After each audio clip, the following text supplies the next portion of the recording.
October 2 விசிக மகளிர் விடுதலை இயக்கம் நடத்தும் மது மற்றும் போதைப் பொருள் ஒழிப்பு மகளிர் மாநாடு அணிதிரள்வோம் வாரீர். இடம் உளுந்தூர்பேட்டை. சாதகமான உத்தரவை பிறப்பிக்காத நீதிபதியை விசாரிக்க உத்தரவிடக் கோரிய மனுவுக்கு உச்சநீதிமன்றம் ஆட்சேபனை தெரிவித்துள்ளது. சாதகமான உத்தரவை பிறப்பிக்காத உச்சநீதிமன்ற நீதிபதி ரஞ்சன் கோகோயை விசாரிக்க உத்தரவிடக் கோரிய பொதுநல மனுவை அவசரமாக விசாரிக்க கோரி உச்சநீதிமன்ற தலைமை நீதிபதி DY சந்திரசூட் தலைமையிலான அமர்வு முன் முறையிடப்பட்டது. முறையீட்டை பரிசீலித்த தலைமை நீதிபதி நீதிபதியை எதிர்மனுதாரராக சேர்த்து எப்படி பொதுநல மனு தாக்கல் செய்ய முடியும்?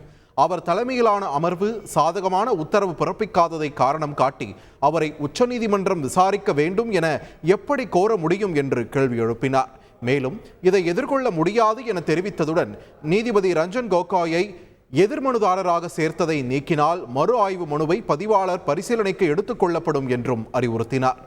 அக்டோபர் 2 விசிக மகளிர் விடுதலை இயக்கம் நடத்தும் மது மற்றும் போதைப் பொருள் ஒழிப்பு மகளிர் மாநாடு அணிதிரள்வோம் வாரீர். இடம் உளுந்தூர்பேட்டை.